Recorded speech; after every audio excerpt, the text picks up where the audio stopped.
2015년 첫 번째 첫날 강의 시작하겠습니다. 교재로는요 4쪽입니다. 최신 윈도우의 특징이라고 하는 내용부터 설명을 드릴 테니까요 참고해서 보시기 바랍니다. 자, 윈도우라는 말이 도대체 뭐냐 하는 거죠. 윈도우를 모르시는 분들은 없을 거예요. 컴퓨터를 켜면 윈도우가 자동으로 열리죠.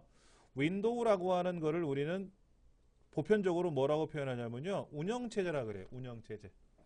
영어로는 이제 OS라고 부르죠. OS. 예. 오퍼레이팅 시스템이라고 얘기를 합니다. 오퍼레이팅 시스템이라는 말은 우리말로 하면 운영, 조작하는 그런 전반적인 시스템을 말한다라는 얘기죠. 그러니까 기계를 사용자가 작동을 시켜야 되고 작업을 해야 되는데 또한 엑셀이나 한글이나 이런 응용 프로그램들을 작동하기 위해서 컴퓨터를 관리해 줄 수 있는 프로그램이 필요하지 않느냐. 그거를 우리는 운영체제라고 하자. 영어로는 OS라고 부르자 하는 거죠. 그 OS의 종류에는 과거에는 이런 것도 있었죠. 도스. 혹시 들어보셨나요? 그 다음에 슈퍼컴퓨터들은 이제 유닉스라는 거를 쓰는데 유닉스 뭐 이런 거를 쓰고요. 그 다음에 많이 쓰이는 요즘 리눅스라는 것도 있고요. 그 다음에 현재 우리가 많이 쓰고 있는 이제 윈도우즈 계열 윈도우즈가 있어요.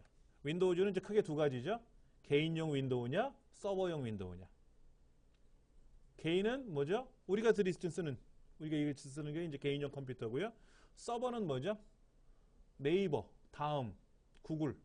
그래서 우리 손님들이, 클라이언트들이 접속을 하면은 관리해 줄 수 있는 컴퓨터들. 그렇죠? 여러분들이 인터넷상에다 네이버에 가서 검색을 할 거 아닙니까? 그러면 검색하고자 하는 그 글자를 찾아서 보여줘야 되지 않습니까? 그런 서비스를 해주는 컴퓨터를 우리는 서버라 그래요.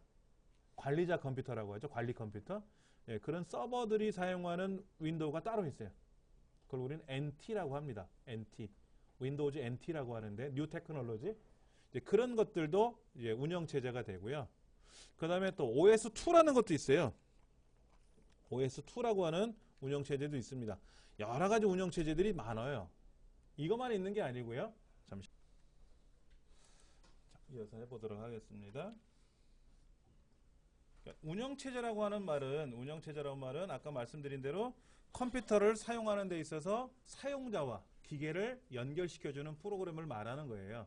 그 중에 대표적인 윈도우라는 것을 우리가 시험 범위로 채택을 해서 사용하고 있는 거죠. 자, 윈도우라고 하는 것의 특징을 한번 보자 이거죠. 여러분 도스라는 프로그램 들어보셨죠? 도스라는 프로그램 잠깐 보여드릴게요. 이렇게 사용을 합니다. 도스는요.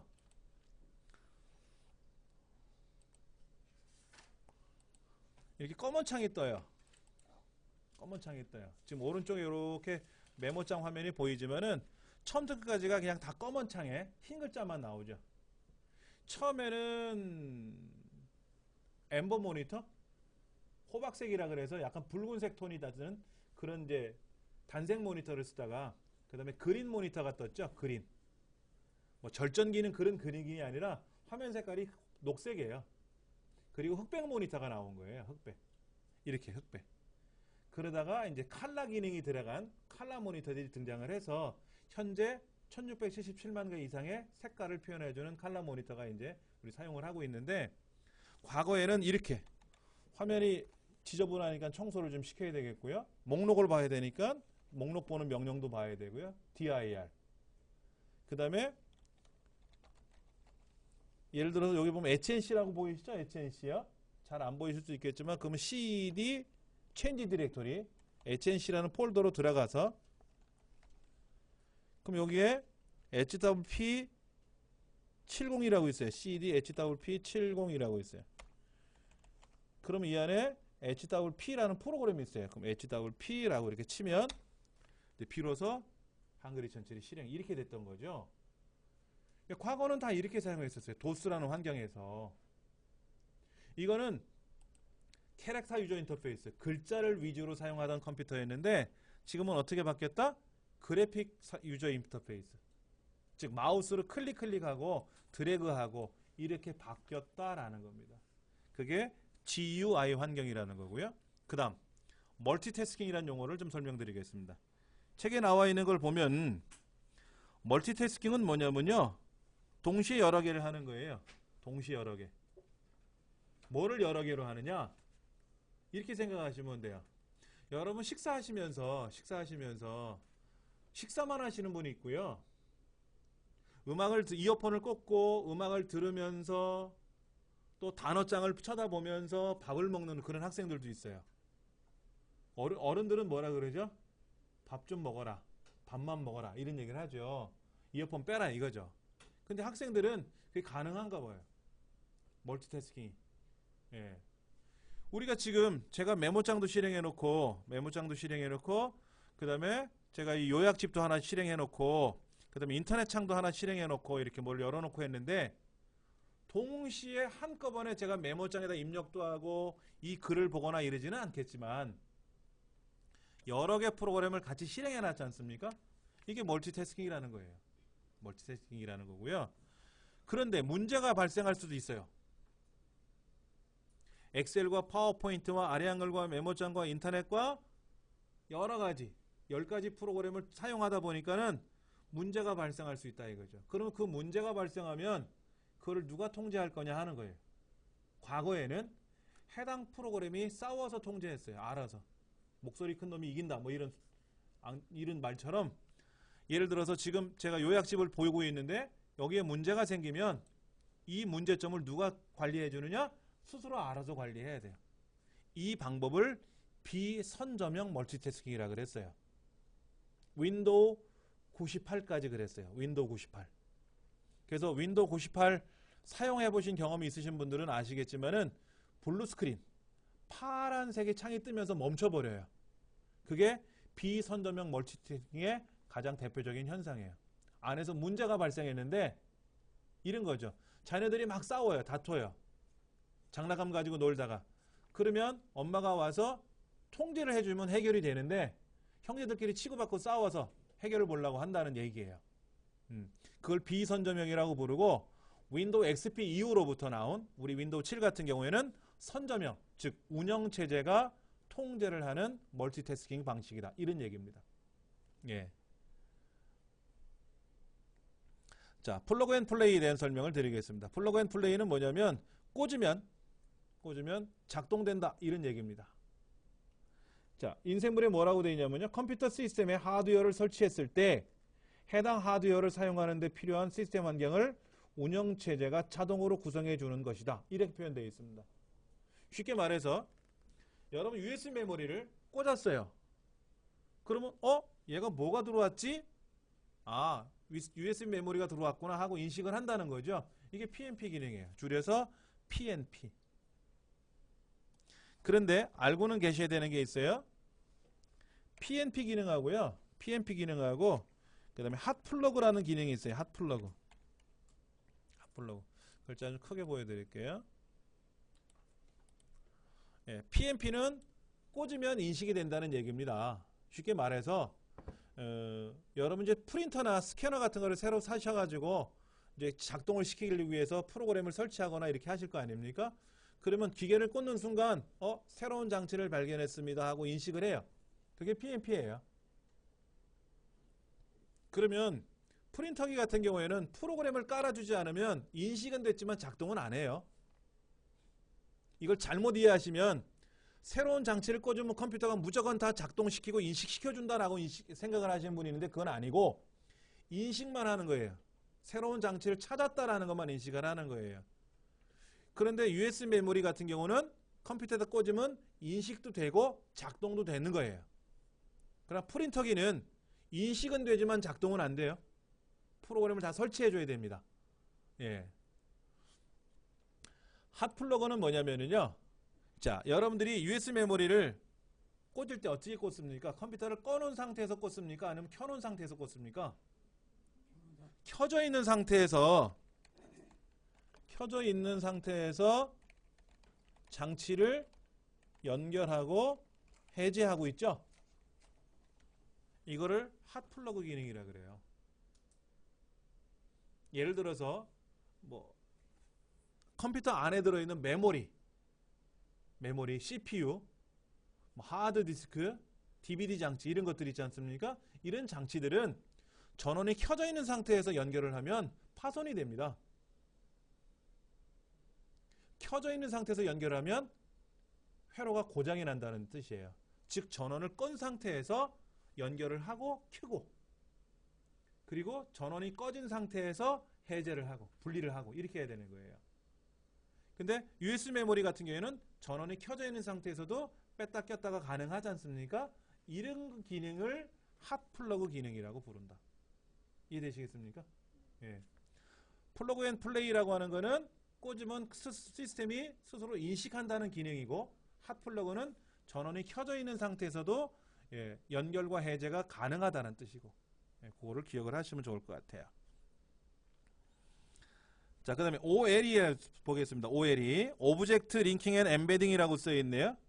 그렇죠? 링킹은 연결하는 거고 엠베딩은 포함하는 거죠. 그러면 오브젝트라는 말은 뭐예요? 책에 보니까 개체를 다른 여러 응용 프로그램에서 작성된 문자나 그림 등의 개체를 그랬어요. 그럼 개체라는 말은 도대체 뭐냐 하는 거죠. 여러분이 한글 2007이나 엑셀에서 혹시 그림 불러오는 기능 해보셨습니까? 그림? 특히 이력서 양식 같은 걸 불러와서 거기다가 사진을 불러오죠.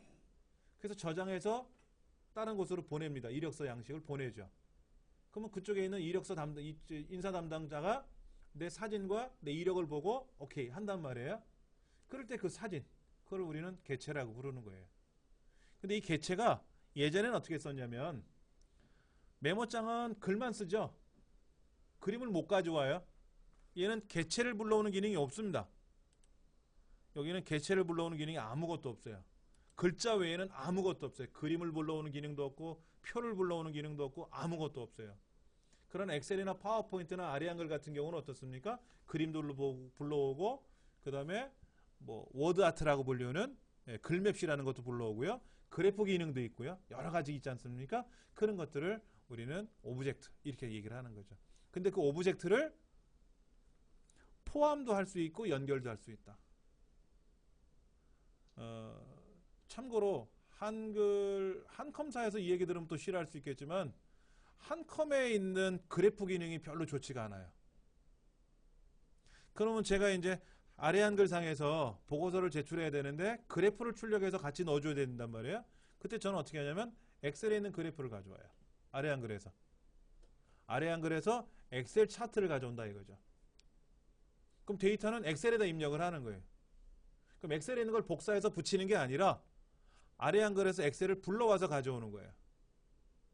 그러면 당연히 내 컴퓨터에 엑셀이 있으니까 가능하다는 거죠. 엑셀이 없으면 못하겠지만. 그러면 엑셀이 있는 상태에서 제가 아래 한글에서 엑셀을 차트를 가져와서 저장을 해서 작업을 해서 가져오면 이 안에는 엑셀이 포함된 건가요? 아니면 연결된 건가요? 포함도 됐고 연결도 됐겠죠? 포함되고 연결도 됐겠죠? 그렇죠? 그 다음에 사진을, 이력서 사진을 가져왔어요. 그러면 포함된 건가요? 연결된 건가요? 그것도 아리송한데? 포함이 안 돼 있으면 내가 인사 담당자한테 메일로 보냈을 때 사진은 빼고 갈 수 있겠죠? 포함시키겠다고 하면 포함이고요. 포함을 안 시킬 수도 있어요. 옛날 아래 한글은요, 포함이 안 돼 있었어요. 연결이 돼 있었어요. 기본이. 근데 지금은 포함이 돼 있습니다. 기본적으로. 잠깐 한번 보여드릴게요. 여기에서 사진을 우리가 가져오지 않습니까? 개체에 가서 그림을 가져오는데 사진 샘플이 여기 하나 있나요? 예. 밑에 보시면 문서에 포함이라는 말이 보이네요. 문서에 포함을 시키면 말 그대로 포함이 되는 거고요. 얘를 빼면 어떻게 될까요? 얘를 빼고 사막을 가져오면은 그림은 가져오죠. 근데 이 문서를 제가 저장을 해서 다른 사람한테 보내면은요, 얘는 안 가요.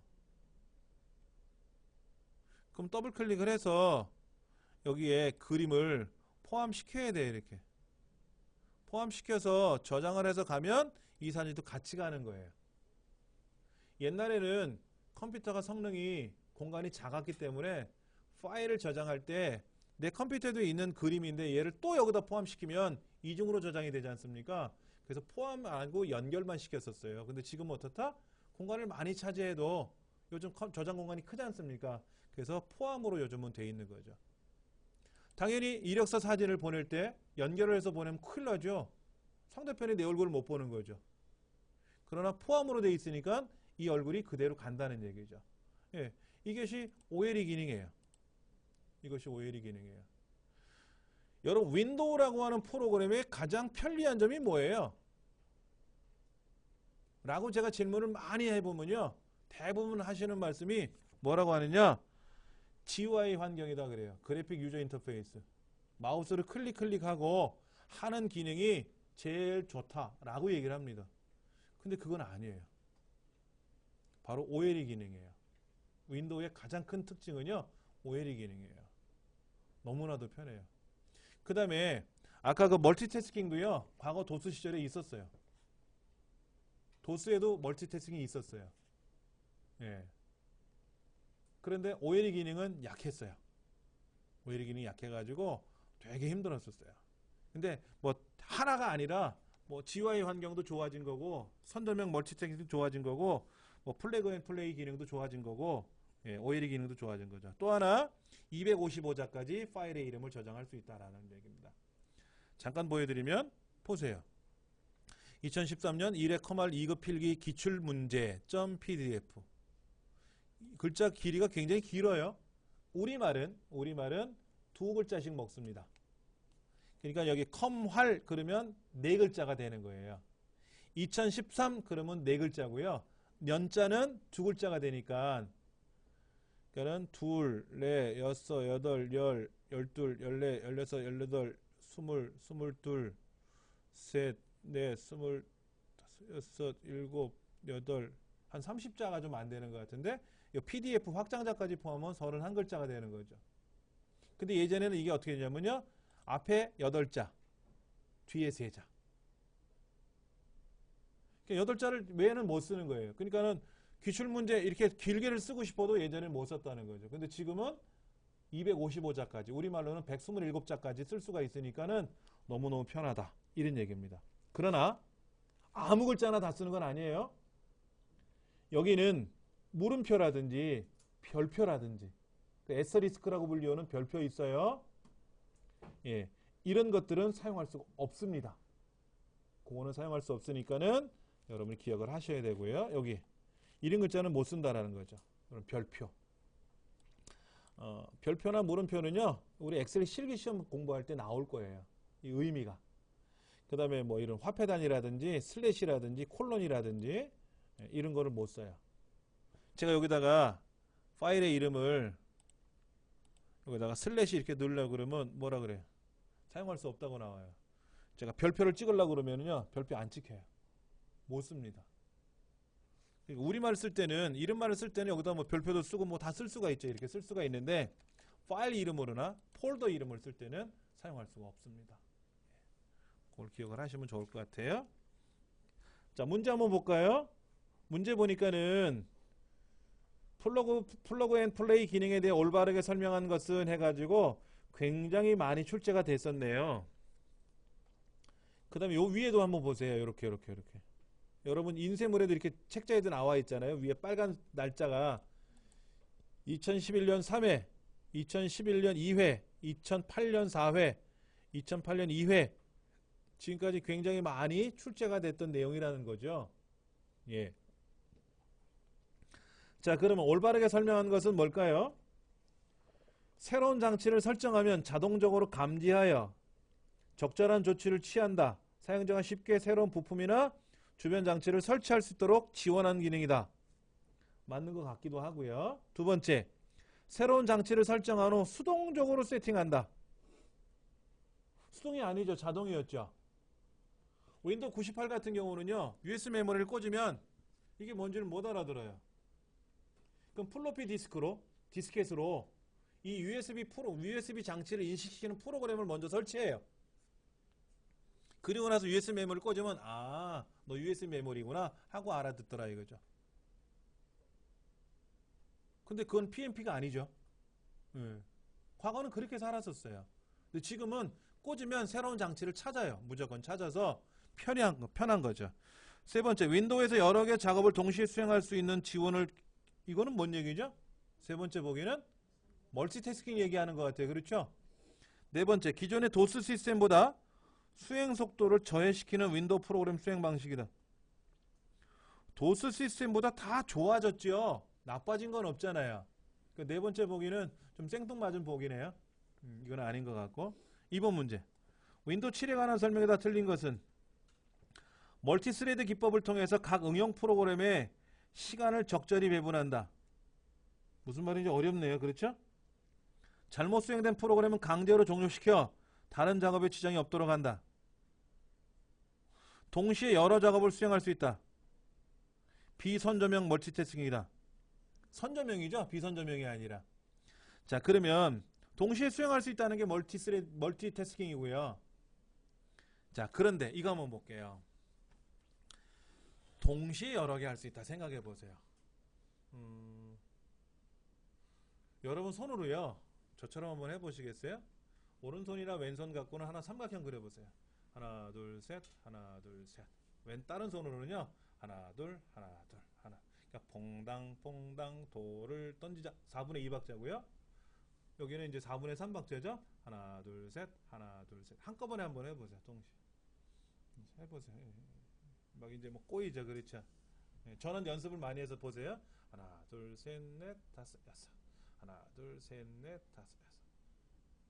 이게 멀티태스킹이라는 거예요. 많이 해보면 돼요. 많이 해보면. 그런 거 있잖아요.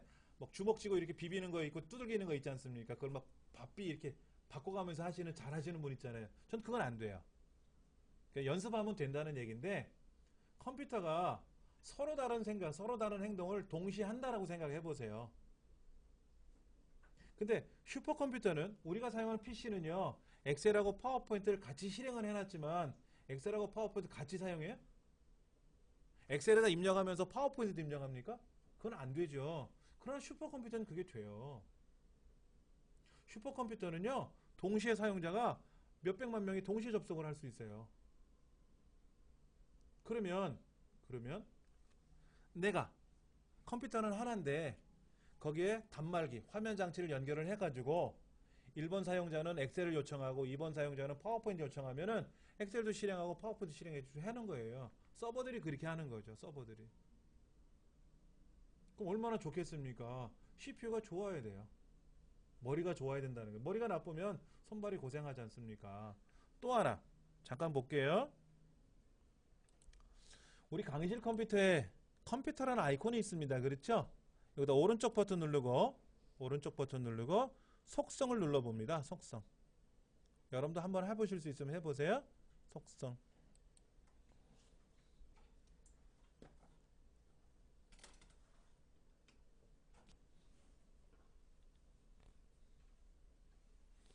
여기 보니까 이렇게 나와 있어요. 인텔 코어 2 듀오 CPU 2.93GHz 이렇게 써 있어요. 이건 뭐냐면 1초에 29억 3천만 번의 전기적 신호를 움직인다라는 컴퓨터입니다. 1초에 29억 개를 계산한다는 뜻은 아니고요. 1초에 29억 3천만 개의 전기적 신호가 움직이니까 최소 1초에 몇백만 개는 계산하겠죠. 몇천 개는 하겠지. 그렇지 않습니까? 몇천 개는 하겠죠. 세계 최초로 나왔던 애니악이라는 옛날 컴퓨터가 1초에 덧셈과 뺄셈을 3천 개를 했었으니까 1943년도에 46년도 이때 얘는 3천 개가 아니라 300만 개는 하겠죠. 그렇죠. 지구상에서 가장 성능이 좋은 슈퍼컴퓨터는요. 중국이 보유하고 있습니다. 1초에 약 3경개의 계산을 한대요. 3경개. 경. 억이 아니라 경. 네. 근데 웃기는 거는 거기에 들어간 CPU가 인텔이래요. 인텔 CPU를 자기네들이 수입을 해가지고 이렇게 했나봐요. 자체 제작을 했는데 2점 몇 개인가 한 3경개 이상을 해요. 경개 이상. 그게 이제 중국이 세계 최고고요. 그 다음에 이제 미국이 두 번째를 갖고 있는데 굉장한 거죠. 이것도 좋은 거잖아. 우리 일초에 몇 번씩 움직입니까, 머리가? 일초에 한 5개 움직이나? 어려워요. 그렇죠. 자, 닫아보고요. 컴퓨터에 가서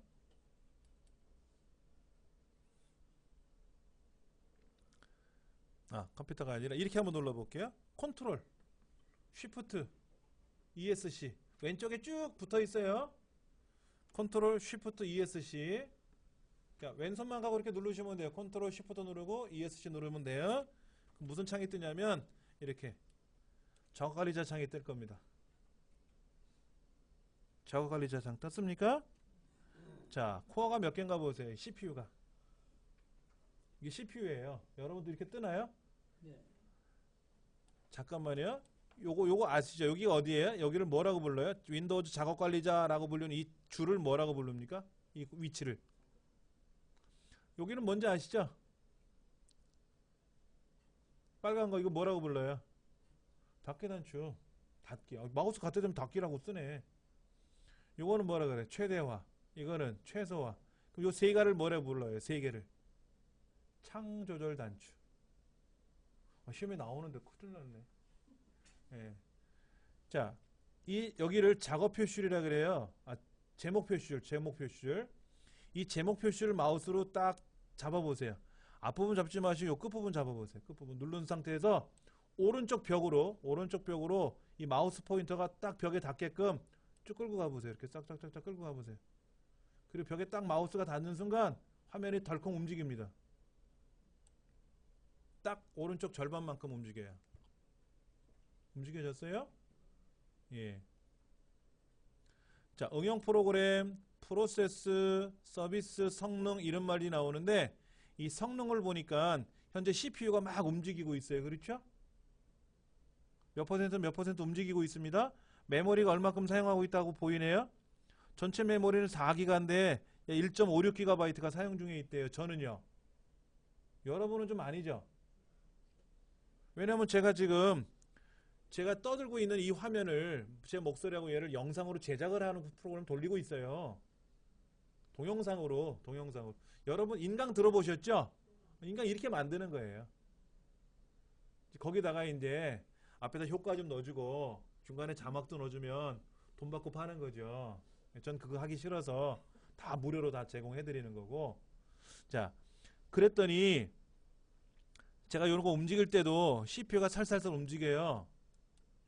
메모장을 열고 또는 여기는 엑셀, 파워포인트를 실행하면은 화면이 타락타락 움직이면서 CPU 수치가 올라가고 또 가만히 있으면 또 내려가고 그래요. 근데 여기 보니까 CPU 코어가 2개 있다고 나오네요. 코어가. 이게 CPU가 2개. 쌍두마차라고. 이게 가장 좋은 거는요. 현재 24개. 코어가 저번에 정확한 거는 제가 기억하고 있는 정확한 거는 16개. 24개로 올라갔다는 얘기는 들은 것 같은데 실제로 제가 못 본 것 같고요. 16개까지 돼 있어요.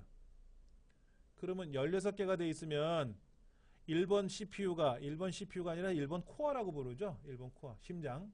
1번 코어가 엑셀을 담당하고 2번 코어가 파워포인트 담당하면 돼요.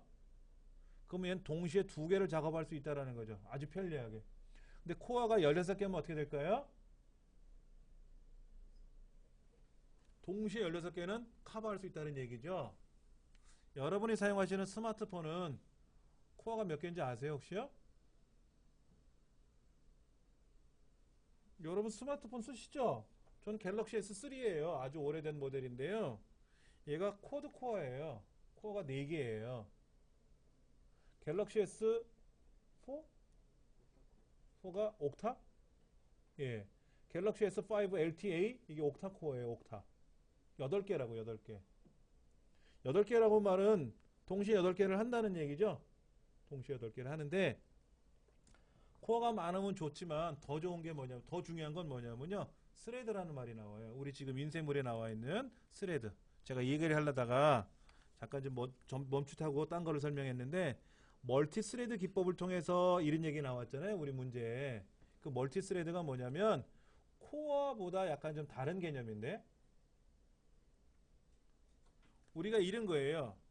코어가 두 개지만 코어는 두 개지만 스레드가 네 개인 경우도 있어요. 얘는 코어가 두 개고요. 스레드가 두 개예요. 여러분 댁에 있는 컴퓨터를 컨트롤 쉬프트 ESC 누르면 작업 관리자 창이 뜰 거고 성능에 가보면 몇 개가 뜨나 한번 보세요. 보통 4개 정도까지 나올 수 있어요. 4개면 성능이 좋은 겁니다. 예. 코드 코어죠. 코드 코어. 근데 스레드가 8개짜리도 있고요. 4개짜리도 있어요. 코어가 2개면 스레드가 2개냐 4개냐. 코어가 8이면 스레드가 8일 수도 있고 16일 수도 있어요. 그러니까 2배로 코어가 늘어날 수 있는 거는 더 좋은 거고요. 그 다음에 코어가 4개인데 스레드는 4개밖에 안 된다 그러면 더 좋은 건 아니고 덜 좋은 거고 뭐 이런 거라고 생각하시면 됩니다. 그 스레드가 뭐냐면 우리가 흔히 알고 있는 동시에 실행할 수 있는 기능을 스레드라 그래요. 이 책에는 설명이 지금 그 멀티태스킹이라고 했잖아요. 멀티태스킹. 그 멀티태스킹이라는 개념하고 스레드하고는 똑같은 거는 아닌데 비슷한 개념이라고 보시면 돼요. 그리고 또 한 가지 우리 시험에 요거는 제가 다 듣게 이제는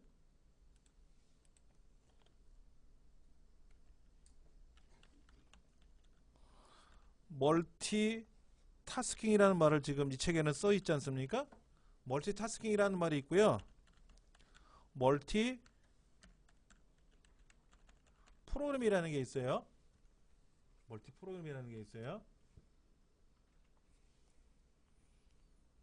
멀티는 여러 개죠. 자, 프로그램이라는 말은 뭘까요? 멀티 프로그램. 우리 윈도우는요, 멀티 프로그래밍을 하는 컴퓨터가 윈도우가 아닙니다. 운영체제가 아니에요. 프로그램을. 슈퍼컴퓨터 아까 제가 뭐라 그러냐면 엑셀 사용자가 엑셀을 호출하고 파워포인트를 호출하면 동시에 사용한다 그랬죠? 그때는 프로그래밍 방식이라 그래요. 별개의 프로그램이 따로따로 움직이는 거예요. 근데 윈도우는요, 멀티 프로그래밍 방식이 아니라 멀티타스킹이라 그래요. 어떤 말이냐면 이제 실습을 해보시면 알 수가 있는데 엑셀을 실행하면은요, 엑셀에 있는 처음부터 끝까지 기능, 즉 엑셀의 기능이 100이라고 하면 100이라는 기능이 다 작동되는 게 아니에요. 그 중에 약 10만 작동돼요. 그리고 사용자가 또 필요하면 또 호출을 해요. 어떤 명령을 걸면 마저 또 와요. 10, 10, 10 이렇게 조금씩. 왜냐하면 처음부터 100이라는 용량 프로그램 기능이 다 들어오려면 메모리가 부족해요. 못 쓰는 거예요. 메모리가 부족해서 1분만 들어오는 1분만. 근데 슈퍼컴퓨터들은 메모리 공간이 크고 좁기 때문에요. 엑셀을 실행해라 그러면 엑셀이 처음부터 끝까지가 한꺼번에 실행이 돼요. 그러니까 빨리 움직이는 거예요. 예. 그래서 여러분들 엑셀을 실행할 때 뭐를 좀 명령을 걸면 한참 있다가 화면이 뜰 때가 있어요. 그게 멀티타스킹 기법 때문에 그래요. 좀 불편한 건 있는데 뭐 PC는 그런 방법 외에는 사용할 수가 없습니다. 멀티 프로그래밍 방법을 사용하려면 특히 윈도우상에서 사용하는 프로그램은 멀티타스킹 방법으로 제작이 됐기 때문에 우리가 어떻게 바꿀 수는 없어요. 예. 자, 네 번째 비선저명은 아니다라는 것만 기억을 하시면 될 것 같아요. 그 다음에 이런 말도 들어있어요. 책에는 없지만 이제 멀티 프로세싱. 멀티 스펠이 틀렸다. 멀티 프로세싱. 멀티 프로세싱은 뭐냐면은요, CPU를 여러 개 사용하는 겁니다. CPU를 여러 개 사용하는 거예요. 아까 듀얼 코어니 쿼드 코어니 이런 얘기 했잖아요. 근데 CPU는 하나예요. 사람으로 말하면 뇌가 하나라고, 머리가 하나라고. 근데 머리가 둘 달린 동물 보셨어요? 우리 사람으로 말하면 샴쌍둥이 말고, 샴쌍둥이는 뭐가 잘못된 거잖아요. 그렇죠? 동물 중에도 잘못된 동물이겠지. 머리가 둘 달린 뱀 뭐 이런 거 있지 않습니까?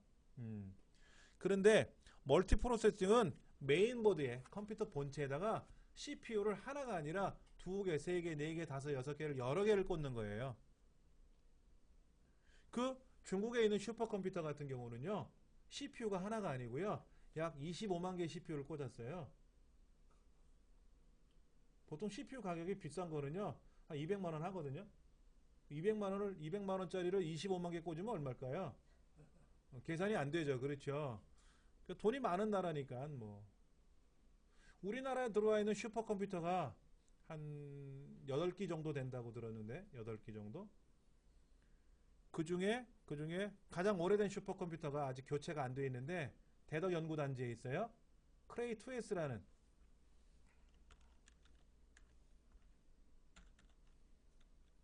예, 이 모델입니다. 1988년에 우리나라에 들어왔어요. 아주 오래됐죠. 그렇죠. 이거를 교체하는데 비용이 한 1,000억 정도 들어요. 1,000억 정도 들어옵니다. 기상청에 들어있는 슈퍼컴퓨터는 최근에 교체를 했는데 2대를 교체했어요. 동시에.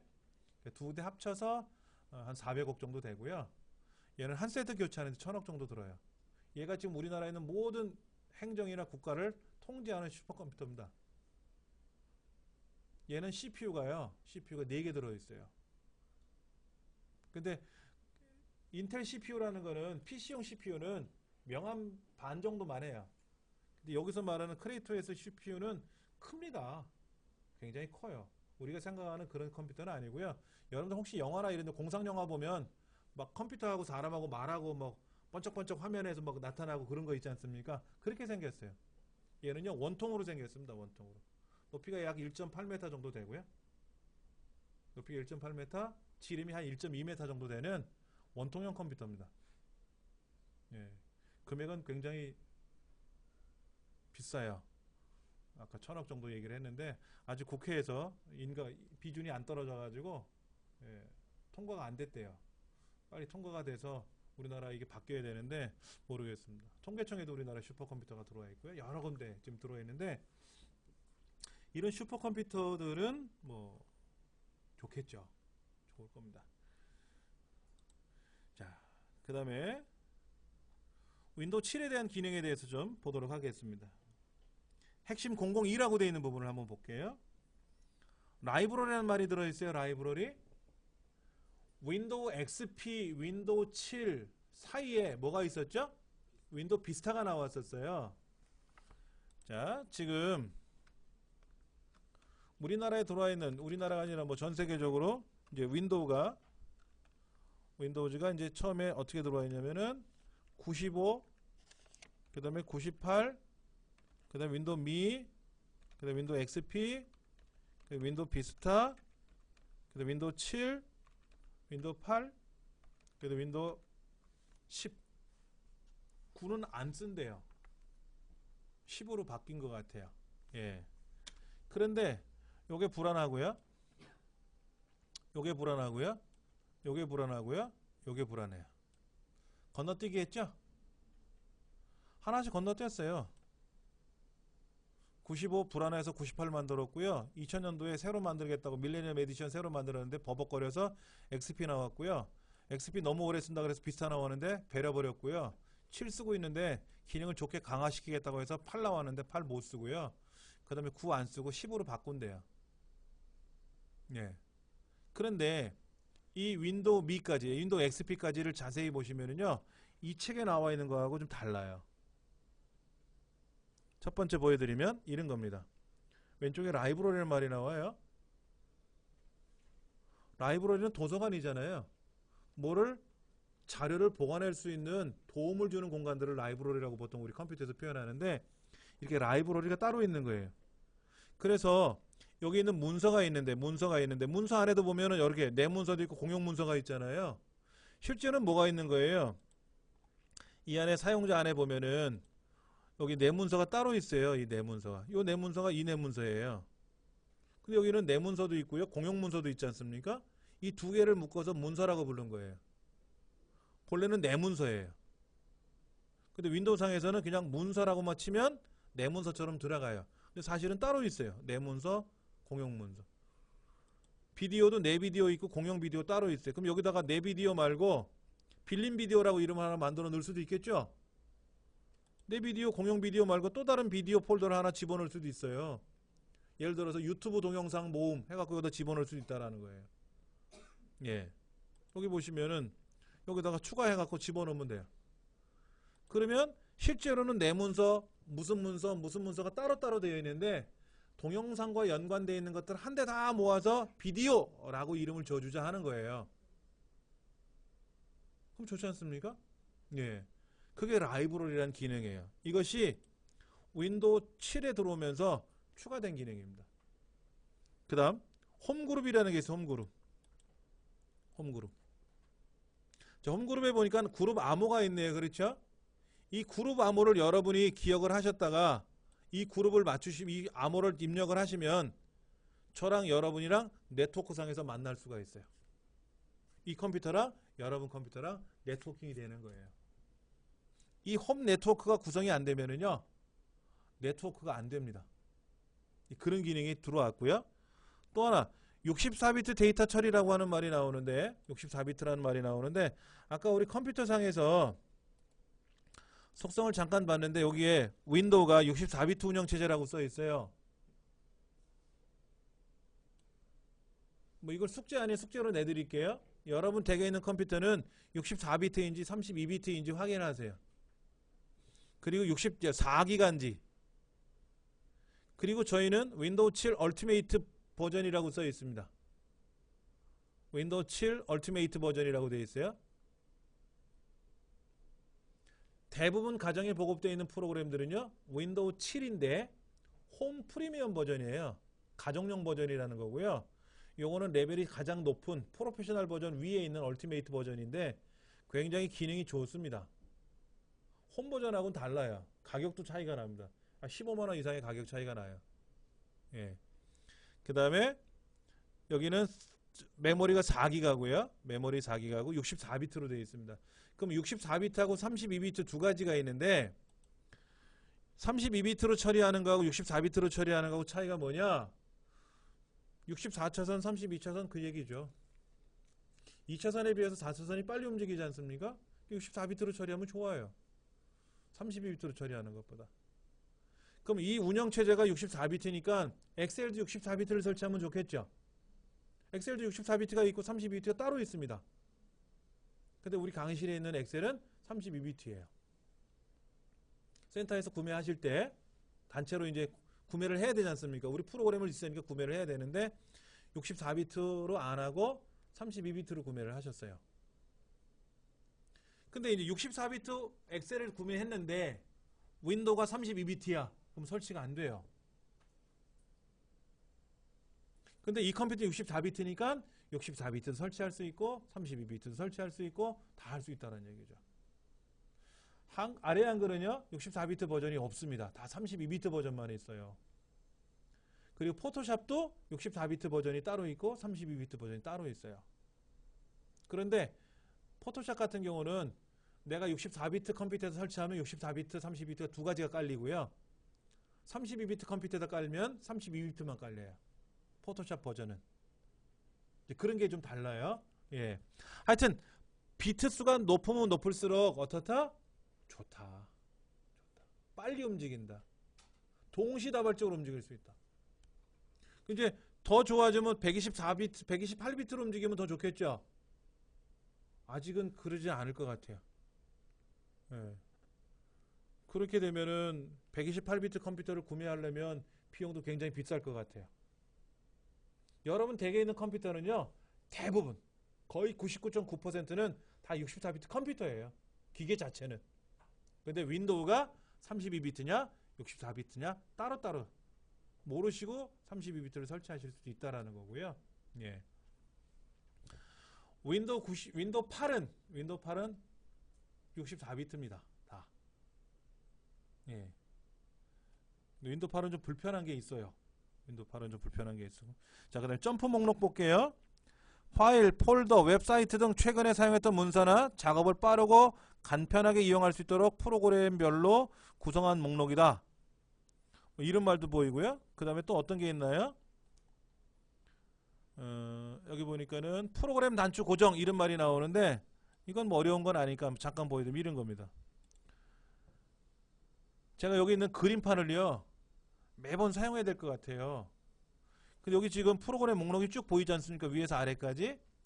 그런데 이 프로그램 목록이 10개만 보여요. 근데 저는 한 20개를 보이게 해놓은 거예요. 선생님들이 여러 개를 쓰시다 보니까.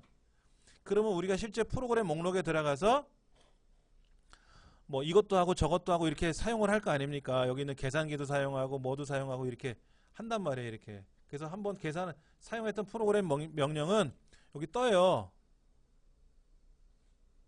그러면 굳이 모든 프로그램 들어가서 찾지 말고 프로그램 흔적이 있으니까 이 중에 하나 골라서 쓰면 될 거 아니냐 이거죠.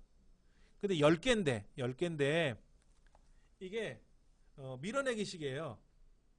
10개를 사용하고 있었는데 새로운 한 가지를 더 실행을 하면 가장 마지막에 실행했던 게 사라져요. 그리고 최근에 10개만 보여주는 거예요.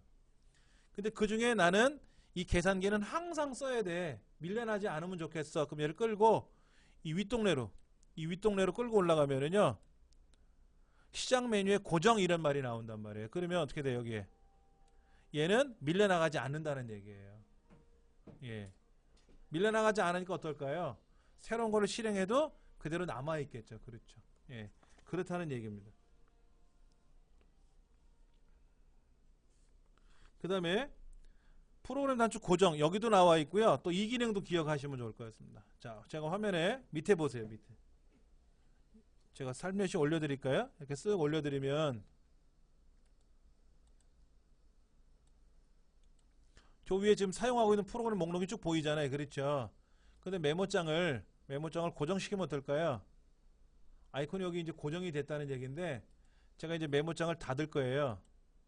저장 안 할 거고요. 근데 메모장이 항상 있네요. 얘를 제거하면 사라지니까 어떨까요? 메모장을 찾아야 되잖아요. 근데 얘를 항상 여기다 고정시켜 놓으면 어떻게 돼요? 고정시켜 놓으면 메모장이 항상 놓여 있지 않습니까? 그럼 클릭하면 된다는 얘기죠. 이거는 윈도우 XP에서 뭐라고 표현했냐면 빠른 실행 아이콘이라고 불렀을 것 같아요. 빠른 실행 아이콘. 빠른 실행 아이콘이라 그래서 잘 자란 아이콘들이 있었어요. 몇 개가. 바탕화면 보기 뭐 이런 것들이, 인터넷 뭐 이런 것들이. 근데 바탕화면 보기 이거 누르면 되고요. 이거 누르면 화면이 다 깨끗해지죠. 요거. 예. 옛날엔 바탕화면 보기가 왼쪽에 있었어요. 아이콘으로. 근데 지금 별도로 오른쪽 끄트머리에 붙어 있으니까 여러분이 막 이것저것 사용하시다가 바탕화면을 좀 봐야 되겠다. 그럼 바탕화면 보기 아이콘만 항목을 클릭하시면 화면이 다 내려갑니다. 예, 이런 것들이 바로 프로그램 단축 고정 이런 거죠. 그 다음에 이제 에어로 전환 3D 뭐 에어로 스냅 뭐 에어로 쉐이크 에어로 피크 에어로라는 말이 나와 있죠. 사실은 이것 때문에 윈도우 7이 욕을 먹었어요. 굉장히 3D 기능 뭐 에어로 전환 3D 뭐 에어로 스냅 에어로 쉐이크 굉장히 좋은데 잠깐 보여드리면 이런 겁니다. 제가 메모장도 실행해 놨고요. 그 다음에 인터넷 창도 실행해 놨고요. 인터넷 창도 실행해 놓고 아까 홈 뭐 라이브러리도 열어 놨고요. 그 다음에 내 컴퓨터 창도 열어 놨는데 다 내려놔야 되잖아요. 이 화면을. 지금 바탕화면을 좀 보고 싶은 거예요. 그럼 오른쪽 끝에 바탕화면 보기라는 항목이 있다 그랬지 않습니까? 근데 그러지 말고 얘를 제가 마우스로 좌우로 흔들 거예요. 짠짠. 다 들어갔죠? 다시 흔들어 볼게요. 다시 올라왔어요. 그렇죠? 이게 에어로 쉐이크예요. 창을 흔드는 겁니다.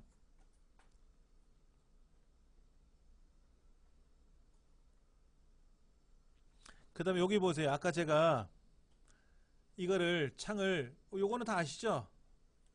창 크게 원래대로 조절하는 거 아시죠? 이거 윈도우 95 기능이고요. 작업 표시줄, 제목 표시를 더블 클릭하면 창이 커지고 더블 클릭하면 원위치로 돌아오는 거는 윈도우 98 기능이에요. 그런데 새로 나온 기능이 뭐냐면 얘를 끌어다가 천장에다 붙이는 겁니다. 그 천장에다 당기면 떨어져요. 이렇게 보세요. 이렇게 떨어집니다. 이렇게 떨어지다가 얘를 천장에다 붙이면 전체 창이 되고요. 얘를 오른쪽에다 끌고 가면 오른쪽 절반이 되고요. 얘를 왼쪽으로 가지고 가면 왼쪽 절반이 돼서 반반이 되죠. 왜? 와이드 모니터 쓰시잖아요, 여러분들. 와이드 모니터가 좀 넓지 않습니까? 넓은데 다 쓰기는 너무 크고 안 쓰자니 아까우니까 오른쪽 절반, 왼쪽 절반을 써라 하는 얘기예요. 이게 에어로 스냅이에요. 이런 기능들이 많이 이제 활성화된 거예요. 근데 이 기능을 잘 하려면은요, 컴퓨터 안에 그래픽을 담당하는 그래픽 장치가 있어야 되는데 이게 좋지 않으면 힘들어요. 근데 대부분 사용자들은 그래픽 장치들이 별로 안 좋아요. PC방에 있는 컴퓨터가 가장 좋아요. 그래픽 성능이. PC방은 게임을 하는 곳이니까. 예. 우리 강의실은 모니터를 두 개를 동시에 연결해서 1번 모니터는 강사 자리에 2번 모니터는 빔 프로젝터로 연결을 해서 두 개를 보는 거예요. 지금. 보통 다른 곳에 가면 이거를 공유기를 연결해서 모니터 공유를 연결해서 분배기를 연결해 두 개를 보는데 화면이 지금 어떻게 되냐면요. 보여드릴게요. 모니터가 두 개인데 제가 따로따로 보게 해볼게요.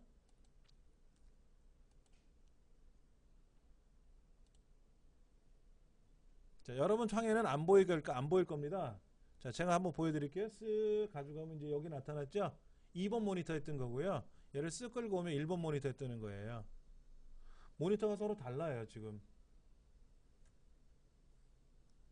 그럼 모니터가 두 개를 쓰면 어떨까요? 1번 모니터, 2번 모니터 옆에 있으니까 1번 화면에는 엑셀 틀어놓고 2번 화면에 인터넷 실행해 놓으면 인터넷 하면서 엑셀도 작업할 수 있을 거 아닙니까? 그렇게 듀얼 모니터를 쓰는 거예요.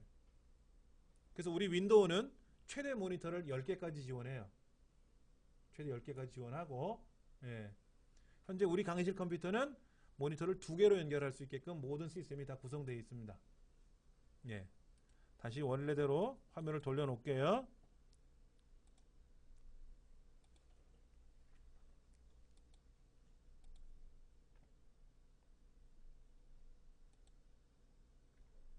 그럼 이제 여러분도 화면이 똑같은 제 1번 화면과 2번 화면이 똑같이 이제 나오는 거죠. 예. 여기 잠깐 보니까는요. 이른말이 나와요. 지금 게임 그래픽, 3D 비즈니스 게임 그래픽 사양이 점수가 굉장히 낮게 나옵니다. 컴퓨터는요. 수치로 표현을 해주는데 가장 성능이 안 좋은 수치를 1.0으로 표현하고요. 가장 좋은 성능을 7.9로 표현하고 있는데 이 컴퓨터에는 그래픽 기능이 3.5래요. 그러니까 중간도 안 되는 거죠. 그렇죠. 그래서 이 컴퓨터는 최저 점수 3.5를 표현한다라고 해요. 그 다음에 에어로 기능. 에어로 기능은 4.4니까 중간은 가잖아요. 그렇죠? 7.9까지 갔을 때 중간은 가고요. 프로세스, 메모리는 어때요? 6.5니까 높은 수치잖아요. 그렇죠? 여러분 댁에 있는 컴퓨터도 한번 가서 보세요. 어떻게 하면 된다? 내 컴퓨터에 가서 오른쪽 버튼 누르고 속성을 보시면은 여기에 체험 지수라는 게 있습니다. 만약에 체험 지수가 확인할 수 없습니다. 그러면 클릭하세요. 그럼 체험 지수를 측정해 주거든요. 그럼 이 수치를 보시는데 그래픽에 관한 수치가 낮으면 이 그래픽에 관한 수치가 낮으면은 여러분이 다음에 포토샵을 하시거나 또는 뭐 동영상 편집을 하거나 이때 불편하다는 얘기예요. 근데 이런 것들 때문에 에어로 기능들이 좋아진 거는 알겠는데 에어로 기능이 있어서 좋아지고 멋있어진 건 알겠는데 컴퓨터 성능이 안 좋은 컴퓨터들은 어떻다? 에어로 기능이 잘 안 된다는 거죠. 이게 불편한 거예요. 그래서 이거를 윈도우 8에서는 빼버렸어요. 윈도우 8에서는 빼버리고 기본적인 거 막 3D처럼 막 표현되는 거 의미가 없다라는 거죠. 그래서 그런 거는 과감히 빼버리고 아까 에어로 스냅이라든지 에어로 쉐이크 같은 거 이런 거는 이제 작동이 되는데 이렇게 끌고 올라가면 창이 커지고 작아지고 이런 건 되는데 그 나머지 뭐 좀 멋있게 보이는 기능은 다 빼버렸어요. 그래서 윈도우 8은 컴퓨터가 그냥 작동만 되는 컴퓨터라도 윈도우 8이 잘 돌아간다. 결론적으로 말씀드리면. 그래서 여러분들이 시중에 나서 윈도우 8이 탑재되는 컴퓨터를 살라고 보면은 굉장히 저렴한 것도 있고 굉장히 비싼 것도 있을 거예요. 윈도우 7이 탑재되어 있는 컴퓨터는요. 성능이 좋아야 되기 때문에 가격이 좀 비싸요. 근데 윈도우 8이 탑재되어 있는 컴퓨터들은 싼 것도 굉장히 싸고요. 비싼 것도 한없이 비싸고 그래요. 그 이유는 그냥 돌아가면 다 작동된다. 이런 얘기고. 이왕이면 좋은 거에다 설치하면 더 좋겠지만 예. 그 다음 또 한번 여기서 보면은 뭐 에어로 피크, 에어로 기능도 있고요. 자녀 보호 기능도 있고요. 사용자 계정 컨트롤도 있는데 이런 거죠. 이제 미성년자, 청소년들이 있는 가정에서는 사실은 학생들이 뭐 인터넷이라든지 동영상을 본다든지 할 때 좀 조심스럽지 않습니까? 이제 그런 기능들을 여기다 넣어놨어요. 그래서 어린 청소년이 쓰는 컴퓨터에 이런 자녀 보호 기능을 측정을 해놓으면은 애들이 못 보게 한다는 거죠. 근데 요즘 애들이 못 보게 한다고 못 봅니까? 안 봅니까? 다 봐요. 뭐 자기들끼리 뭐 전문가가 구축이 돼가지고요. 공유를 하죠 서로. 그 다음에 사용자 계정 컨트롤에 보면은 위안 프로그램이나 불법 사용자가 컴퓨터 설정을 임의로 변경하지 못하도록 제어하는 기능이에요. 근데 이런 거를 많이 해놓으면은 자녀들이 어떻게 돼요? 집에 안 들어옵니다. 네, 딴 데 가서 놀죠. 이거 없는 컴퓨터 갖고 이제 놀다가 오죠. 가젯. 가젯은 이거예요. 바탕화면에 여기 가젯을 집어넣어요. 가젯을 집어넣어서 날짜라든지 시간이라든지 CPU 측정기라든지 이런 시계 같은 거를 여기다가 보여주면 돼요. 시계를 끌고 이렇게 하면 이렇게 시계가 이렇게 나타납니다. 현재 시계가 이렇게 보이네요. 쉬는 시간 가질 텐데 이런 시계를 보는 거예요. 근데 이게 윈도우 XP에도 약간 있었어요. 근데 정식으로 윈도우 이제 비스타 7에 들어오면서 이게 채용이 됐는데 채택이 됐는데 불편하더라 이거야. 이걸 누가 보냐 이거야 지금. 그래서 윈도우 8에서는 아예 없애버렸어요. 시간? 요즘 이 시계 봐요 잘? 밑에도 시계 있잖아. 밑에도 시계 있죠. 핸드폰도 있잖아 시계. 굳이 이 시계를 안 본다 이거야. 그리고 기능이 많지가 않아요. 가젯 기능에 보면 이 가젯이라는 것은 우리 스마트폰에서 말하는 위젯 기능과 비슷한 거예요. 위젯. 날씨 위젯 뭐 이런 거 있죠. 캘린더 일정 위젯 같은 거. 그런 겁니다. 아이콘하고 약간 다르게 아이콘은 우리가 클릭을 하고 더블 클릭을 해야만이 실행이 돼서 보이는 거고요. 이 가젯은 직접 보는 거죠. 실행된 상태로 보여주는 게 가젯이고 우리 스마트폰의 위젯이지 않습니까? 이제 그런 형태죠. 그 다음에 캡처 도구. 캡처 도구라고 해서 윈도우 안에는 캡처 도구가 새로 들어갔어요. 과거에는 이런 캡처 도구를 별도로 돈을 주고 사거나 무료 서비스를 이용해서 사용했었는데 화면 캡처를 이용해 가지고 예를 들어서 난 요만큼만 캡처하겠다. 그래서 딱 마우스로 드래그하면 요만큼 이제 이미지로 저장이 되는 거예요. 이런 기능도 있고요. 그 다음에 아니면 뭐 R 캡처라는 것도 있습니다. R약, R툴 회사에서 만든 R 캡처라는 프로그램을 이용하면 또 캡처가 되기도 하고 네이버에서는 또 인터넷 창에 있는 인터넷 화면을 또 창을 또 캡처하는 기능도 있고 그래요. 네이버 툴바를 설치하면 이런 게 이제 없었다가 생긴 거고요. 그 다음에 이제 스티커 메모 이런 것도 생겼어요. 스티커 메모. 스티커 메모는 말 그대로 화면에다가 여기다가 메모장을 띄는 거예요. 그 포스트잇 붙이듯이 화면에다 붙이는 거예요. 화면에다가. 그럼 이제 이런 거죠. 오늘의 할 일 해가다 여기다가 메모를 붙여놓는 겁니다. 자, 하나 보여드리면은 스티커 메모 해가지고 여기다가 이제 하나 넣는 거죠. 오늘의 할 일. 그 다음에 또 필요하면 또 하나 만들어서 또 넣고 또 만들어 또 넣고 이렇게 해가지고 오늘 뭐 해야 할 일을 쭉 메모를 해놓으면 돼요. 근데 이제 글자가 가려지잖아요. 뒤에 아이콘들이. 그러면 이걸 가지고 또 설정을 해가지고 또 뭐 색깔도 바꿀 수도 있고 편리한 기능이 있는데 문제는 이게 뭐냐면 여기 있는 메모 기능을 집에 가서 확인할 수는 없어요. 얘는 여기만 있는 거잖아요. 그렇죠. 최대한 활용하면 좋습니다. 그렇지. 직장에서 있었던 일을 또 집까지 가져가서 일하기는 그렇잖아요. 직장에서 여기다가 메모를 잔뜩 하세요. 오늘의 할 일 같은 거. 뭐 어디로 전화를 해보고 뭐 누구랑 상담을 해야 되고 쭉 메모해갖고 하나씩 하나 지워나가면 되지 않습니까? 내일 해야 할 일. 두 가지 정도만 메모 띄워놓으면 되지 않습니까? 모니터 옆에다가 포스트잇 잔뜩 붙여놓지 마시고 그냥 화면에다 붙여놓으면 되잖아요. 화면에다 이렇게 이제 그런 기능이 생긴 건데 잘 안 하게 되더라고요. 저는 개인적으로. 예. 그 다음에 뭐 윈도우즈 메디아 센터 뭐 굉장히 많네요. 너무너무 많아요. 뭐 메디아 센터, DVD 메이커, 디펜더. 디펜더는 뭐냐면요. 백신 프로그램과 같은 기능이에요. 백신. 쉽게 말하면 백신이라고 보시면 돼요. 여러분이 윈도우 XP까지는요. 백신이 없어가지고 뭐 V3 라이트라든지 알약을 설치해야 되지 않습니까? 근데 윈도우 7서부터는 디펜더가 깔려있기 때문에 자체적으로 굉장히 기능이 좋아요. 근데 약해요 좀. 그래서 이제 알약을 또 설치하거나 이렇게 하는 경우도 있죠.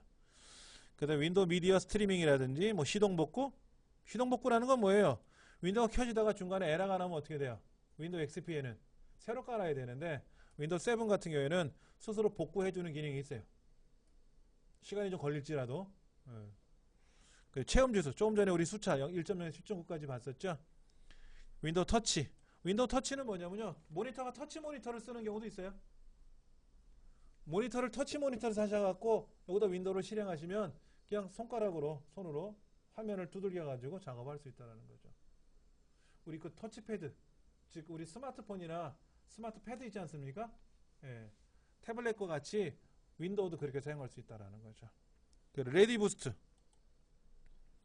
플래시 메모리를 이용해서 부팅을 시키는 거예요. 플래시 메모리를 이용해서 USB 메모리에다가 레디 부스트 기능을 채택을 시키는 거예요. USB 메모리를 뒤에다 하나 꽂아요. 안 쓰는 거를 8기가짜리 하나 꽂아가지고 레디 부스트 기능을 사용하겠다라고 명령을 걸어요. 그리고 컴퓨터를 껐다 켜게 되면 킬 때마다 하드 디스크로 부팅하는 게 아니라 USB 메모리를 이용해서 부팅을 하는 거예요. 그러면 더 빨리 부팅이 돼요.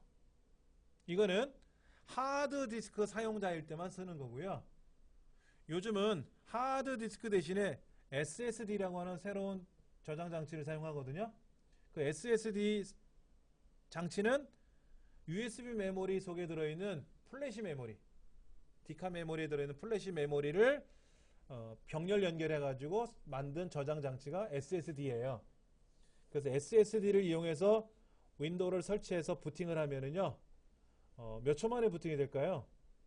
여러분 댁에 있는 컴퓨터는 전원을 딱 켜고 나서 바탕화면이 등장하는데 몇 초 걸려요? 몇 분?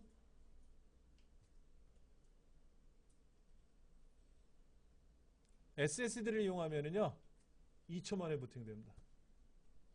예, 와 라는 소리가 들리죠? 그렇게 하려면 컴퓨터가 좋아야 돼요. 컴퓨터가 비싸야 되고요.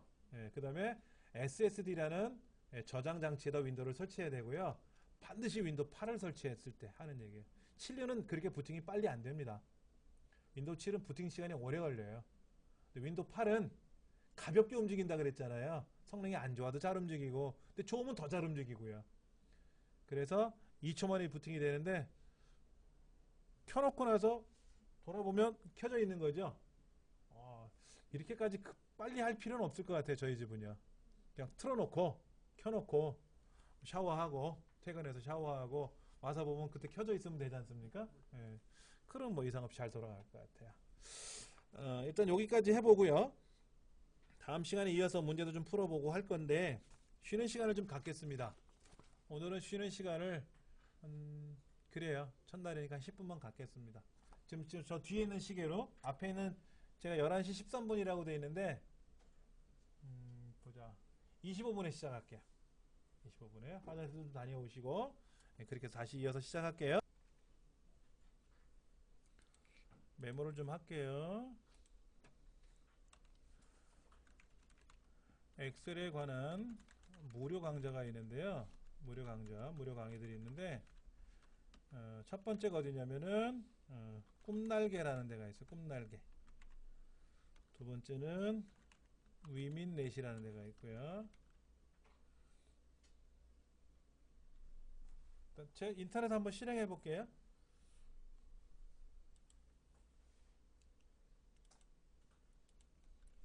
제 홈페이지로 들어가시면 돼요.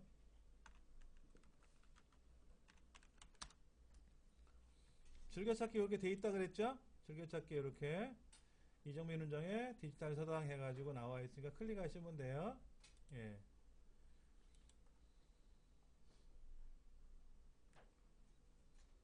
그러면 제 홈페이지 초기 화면에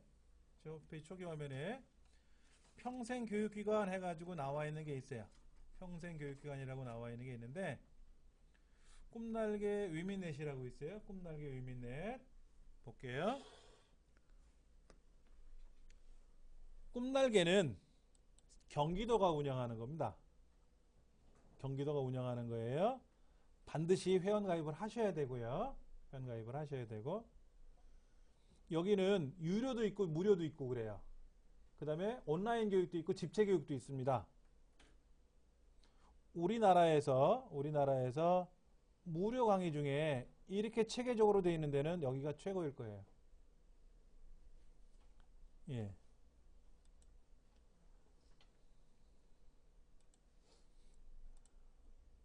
여기 오시면은 학습센터 이렇게 있을 거예요.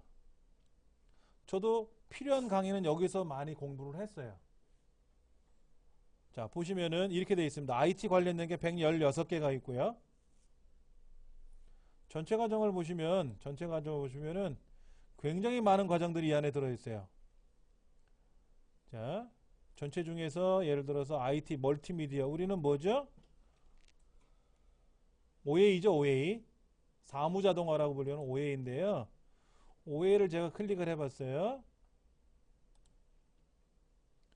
그러면 여기에 뭐 카톡, 페이스북 활용하는 것도 나오고요. OA 엑셀 실무도 있고요. OA 워드도 있고요. 파워포인트도 있고요. 한글도 있고요. 예. 뭐 파워포인트 슬라이드 뭐 과정도 있고, 엑셀 2007, 엑셀 좀 하는 직장인이 되자 해가지고, 예, 이런 과정들이 있어요. 엑셀 2010을 들으셔도 되고요. 어차피 엑셀 2010하고 2007은 화면 구조가 약 98%가 같아요. 예. 몇 가지 차이 나는 것만 제가 설명드리면 되니까는,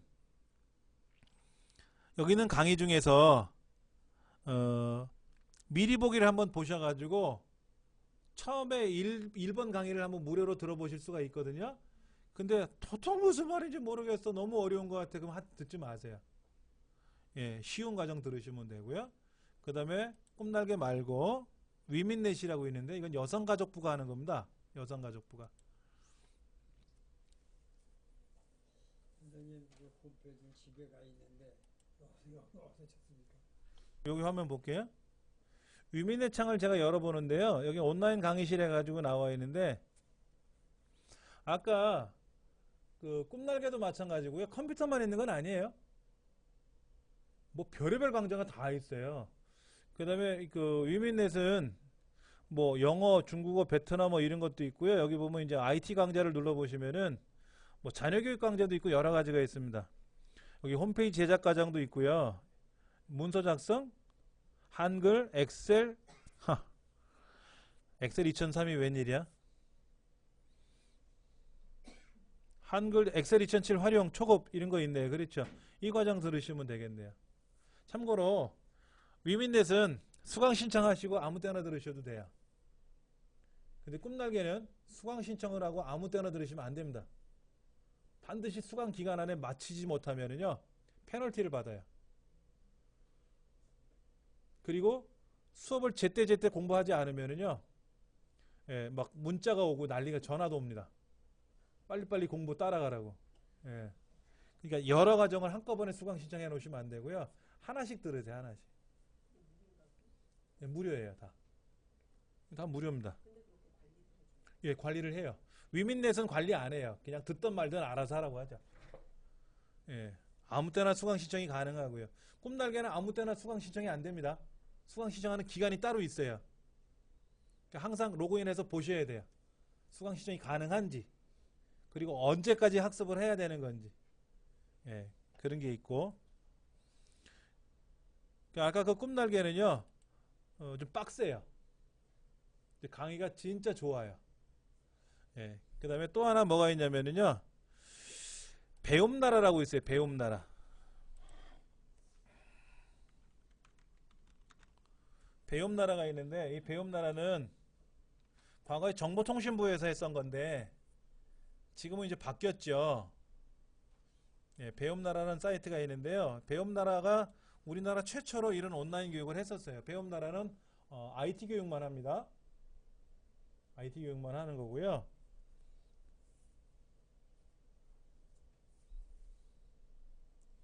강서구 둥촌동인가요?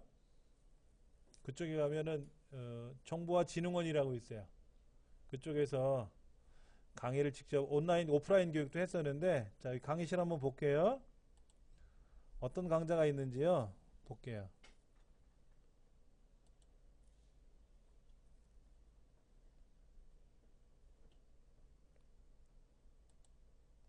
왜 안 열려? 이것도 다 회원 가입을 하셔야만 됩니다. 예. 그 회원 가입을 다 하시고 나면 제 홈페이지 모바일로 들어오셔도 다 연결이 해놨으니까 보시면 돼요. 여기 보시면 이런 게 있네요. PC 관리와 활용, PC 자가정비, 뭐 멀티미디어, 윈도우 7 첫걸음. 그러니까 윈도우 7에 대한 개념을 잘 모르시는 분들은 윈도우 7 첫걸음이라고 하는 거를 같이 들으세요. 그럼 윈도우 7에 대한 기능을 설명을 해줄 거 아닙니까? 지금 접수 기간이에요. 매월 1일서부터 15일까지가 접수 기간이고요. 매월 1일서부터 말일까지가 수업 기간입니다. 배움나라는요. 이것도 그 한 달 동안에 이수를 하셔야 돼요. 그 다음에 이쪽에 보면 뭐 여러 가지가 있네요. 뭐 프레지 방법도 나오고요. 그 다음에 엑셀 2007 활용도 있고요. 뭐 실무도 있고요. 여러 가지가 있는데 예. 하나씩 궁금하신 분들은 이제 튜터한테 문자를 보내거나 이렇게 전자우편을 보내면은 튜터가 또 설명을 해줘요. 여기는 선생님이 직접 나와서 강의하는 것도 있지만은요, 다 캐릭터로 강의해요. 캐릭터 강의는 뭐냐면 저처럼 이렇게 사람 목소리가 사람 얼굴을 이렇게 카메라로 촬영해서 강의하는 그게 판서교육 이런 게 아니라 그 뭐라고 해야 되나? 그래픽 처리해가지고요. 예, 그래픽으로 공부하는 거예요. 그럼 이제 성우 목소리가 더빙이 돼가지고 재밌게 설명을 해요. 그러다 보니까 누군가가 좀 궁금한 거 질문을 해야 되지 않습니까? 그 질문을 튜터가 이제 도와주는 겁니다. 튜터 제도가 있어서. 예, 그래서 여러분들이 여기 있는 거 뭐 자격증 과정도 있어요. 자격증 과정에 들어가시면은 우리 컴퓨터 컴활 자격증도 있고 다 있습니다. 워드 자격증도 있고요.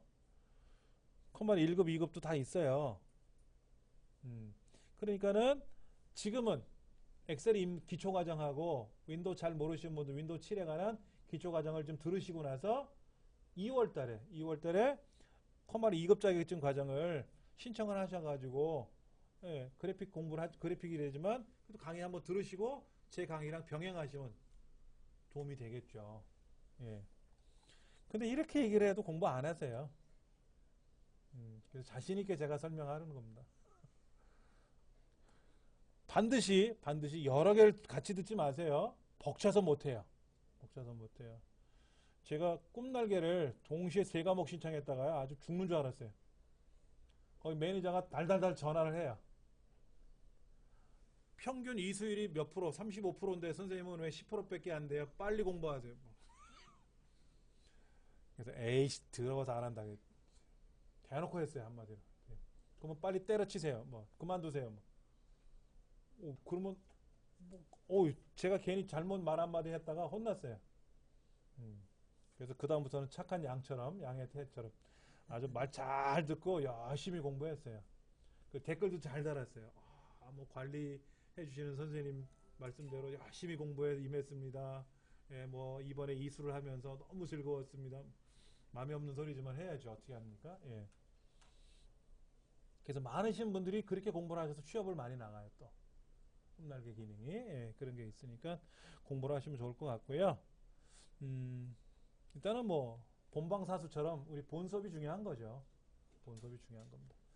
자, 그러면 잠깐만 출석 좀 부르고 할게요.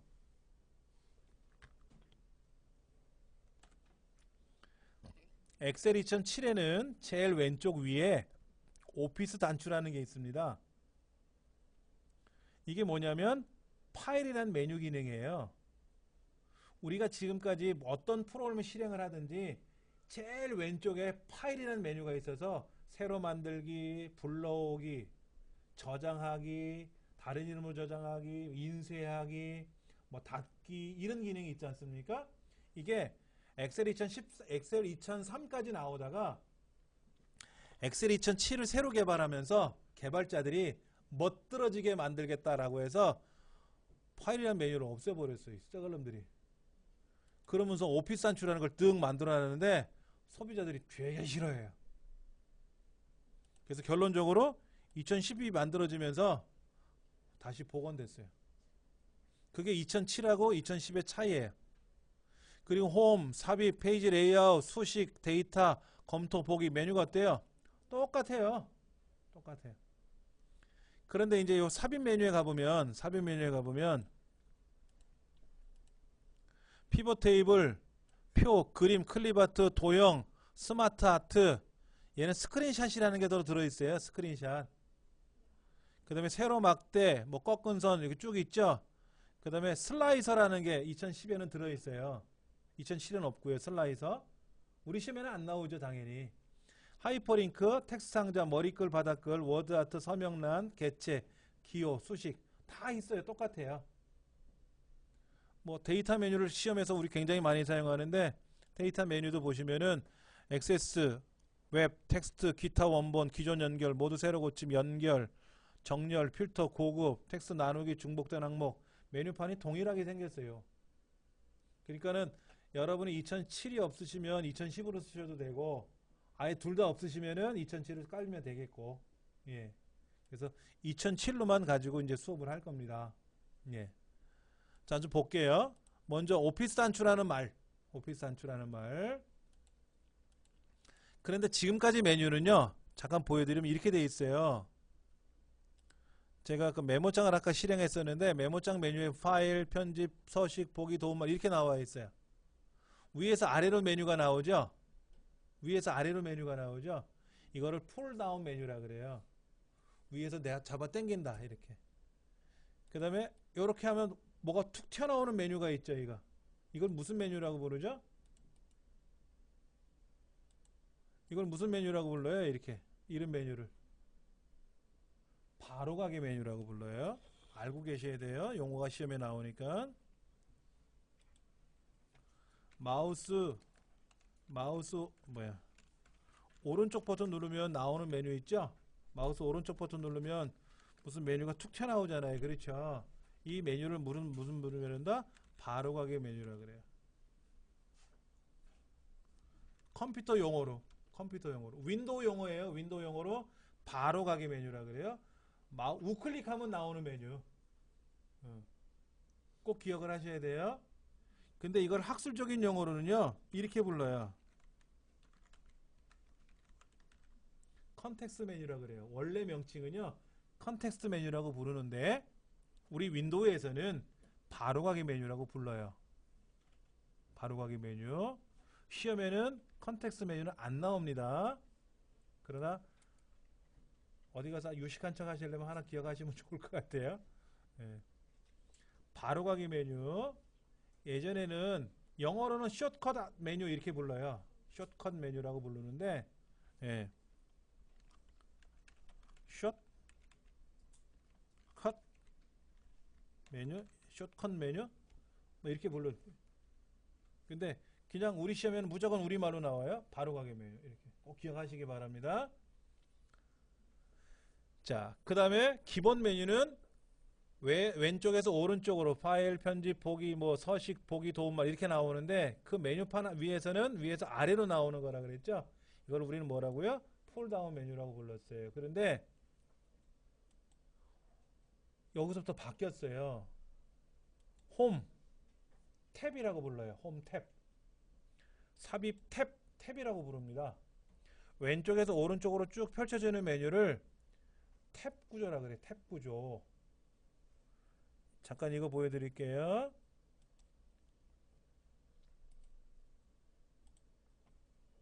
요런데 보시면 여기 보세요. 이렇게 하나 둘셋넷 다섯 하고 옆으로 이렇게 넘어가는 거 있죠. 메뉴가요. 이거를 컴퓨터 이름 탭, 하드웨어 탭, 고급 탭 하고 탭이라고 불러요. 이런 탭 구조로 메뉴를 바꿨습니다. 예, 엑셀은 탭 구조라고 되어 있어요. 홈 탭서부터 보기 탭까지 들어있어요. 보기 탭까지 들어있는데 이 메뉴를 클릭하시면 메뉴가 위에서 아래로 펼쳐지는 게 아니라 좌에서 우로 쭉 펼쳐져요. 메뉴가 옆으로 쭉 펼쳐져요. 지금까지 메뉴는 클릭을 하면 위에서 아래로 내려왔는데 얘는 어떻게 됐다? 클릭하면 옆으로 펼쳐져요. 아시겠어요? 이거를 리본 메뉴 구조라 그래요. 뭐라고요? 리본 메뉴 구조라 그래요. 오피스 2007, 2010부터 엑셀 2007, 2010부터는 이런 리본 메뉴로 바뀌었어요. 잠깐 이거 보여드릴게요. 이게 한글 2010인데요. 한글 2010은 어떻게 움직이는가 보여드릴게요. 리본 메뉴로 움직이죠. 근데 기존의 메뉴를 모르면 안 되기 때문에 기존 메뉴도 그대로 들어있어요. 그러니까는 폴다운 메뉴와 리본 메뉴가 같이 들어있어요. 한글 2010부터는. 한글 2014도 그렇고. 근데 엑셀은 2007, 2003서부터 엑셀 2003까지는 폴다운 메뉴로 있다가 2007로 가면서 아예 리본 메뉴로 싹 개편이 돼버렸기 때문에 이 메뉴를 잘 보셔야 되고요. 이 메뉴판에다 클릭해 놓은 상태에서 마우스 휠을 굴리시면 메뉴가 좌우로 움직입니다. 휠을 굴리시면은 그래서 여러분이 편리하시게 쓰실 수는 있어요. 그 다음에 보기 메뉴가 끝이 아니고요. 하나가 더 있어요. 하나가 더 있는데 한번 잠깐 볼게요. 오피스 단추 누르시고요. 오피스 단추 누르시고요.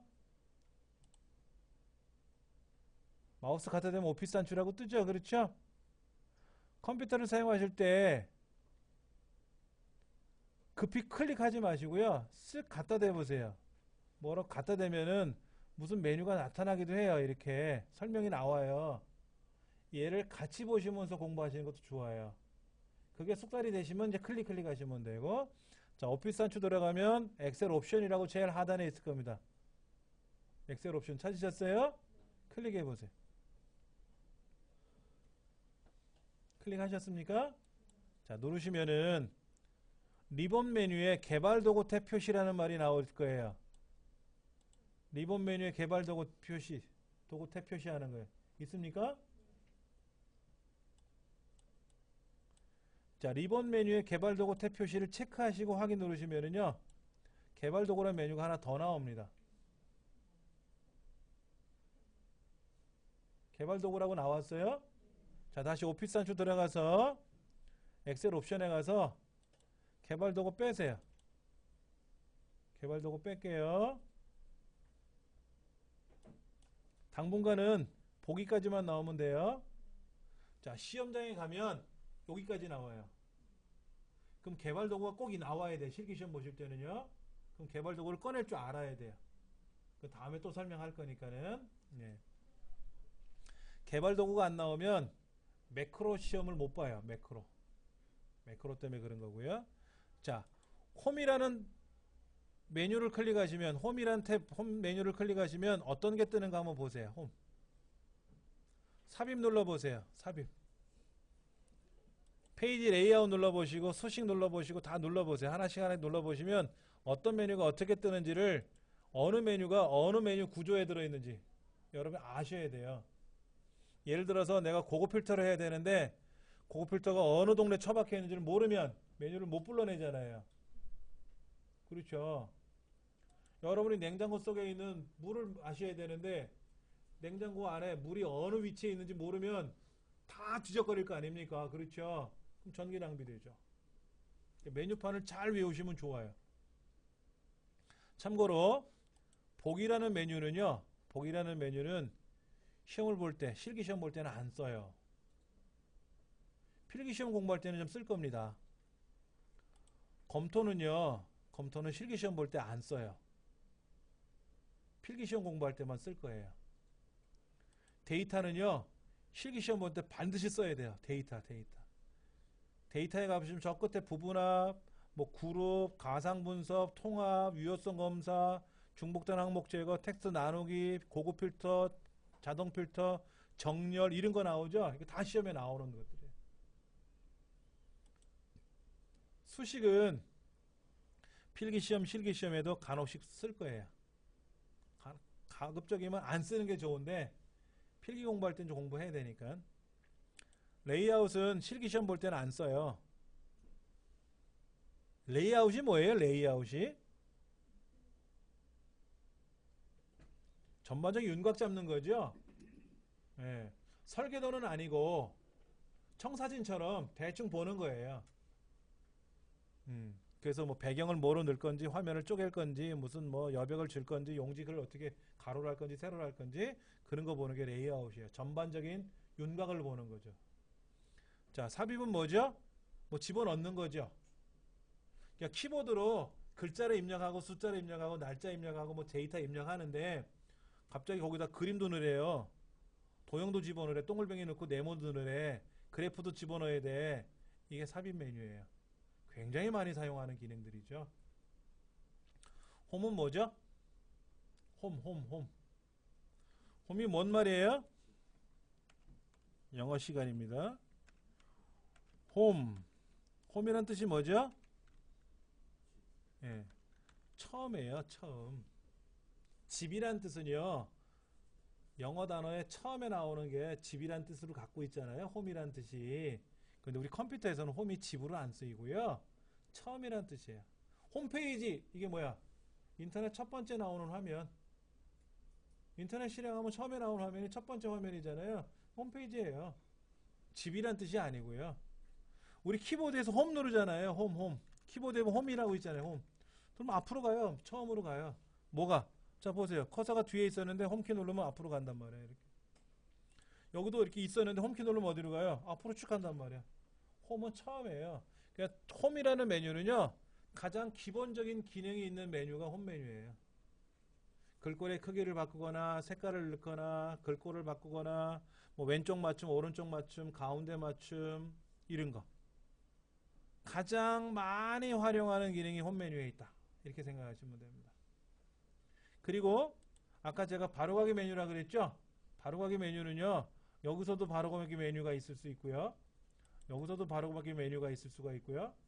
여기도 다르고 여기도 달라요. 예. 여기도 다르고 여기도 다르고 여기는 어떤가? 여기하고 여기는 또 같네. 여기는 또 어떨까? 여기는 오른쪽 버튼 바로가기 안 돼. 여기는 여기도 다르네. 바로가기 메뉴를 잘 누르셔야 돼. 자, 바로가기 메뉴 부릅니다. 그러면 착 해갖고 여러분이 끄집어내십시오. 아셔야 돼요. 예. 자, 지금부터 엑셀에 간단한 데이터를 입력을 해볼게요. 화면을 좀 크게 보여드리겠습니다. 또 이제 이거 따라 하시는 분이 있어요. 화면을 어떻게 크게 하는지. 궁금하세요? 알려드릴게요. 컨트롤 키 있죠? 컨트롤 키. 컨트롤 키가 몇 개 있어요? 키보드에 2개가 있죠? 근데 오른쪽 컨트롤 키는 안 먹어요, 잘. 특히 엑셀에서는 사용이 안 됩니다. 오른쪽에 Alt 키하고 컨트롤 키는 엑셀에서 사용이 안 되니까 왼쪽 거만 써야 돼요.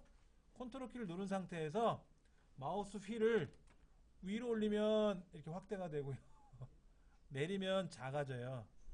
바탕화면의 아이콘도 커지고 작아져요. 이렇게 크게 놓으면요, 또 컴퓨터 고장났다 또 그래요, 누가. 그래서 적당히 맞춰 놓을 건데, 자, 보세요. 여기서도 크게 커지고 작아지고 그래요. 또 화면 오른쪽 끝에 보시면 화면의 크기를 조정하는 게 있어요. 그래서 100% 맞춰 놓으시면 되고요. 여기 나옵니다. 여러분 잘 보시라고 제가 화면 크게 놓는 거예요. 자, 이렇게 써봅니다. 중부 여성. 그냥 중부만 쓸까요? 네, 중부만 쓰죠 뭐. 자, 그 다음에 오늘이 6일이에요. 6일. 6이라고 쓸 겁니다. 근데 1월 6일이죠? 1 빼기 6이라고 써볼게요. 1 빼기 6. 1 빼기 6. 엔터 치면 마이너스 5가 아니라 1월 6일이라고 나와요. 근데 오늘이 2015년 1월 6일이죠? 그럼 15 빼기 1 빼기 6이라고 써볼게요.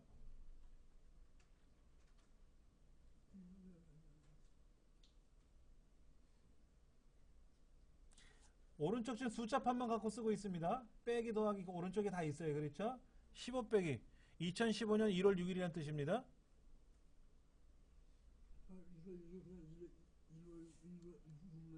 이거는요, 제가 1 빼기 6이라고 썼어요. 1 빼기 6. 예. 6. 엔터. 예, 맞죠? 예. 자, 그 다음에 현재가 12시 1분이에요. 이제 수업이 끝날 시간인데요. 12시 콜론 01분이라고 쓸 겁니다. 콜론. 콜론 기호는 엔터 왼쪽에 있어요. 그렇죠?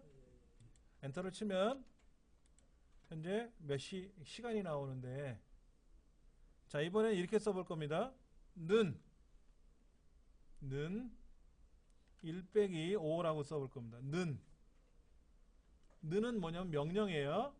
엑셀에서 명령을 실행하는 겁니다. 엔터를 치면 이제 1 빼기 5니까 마이너스 4로 나오겠죠? 예.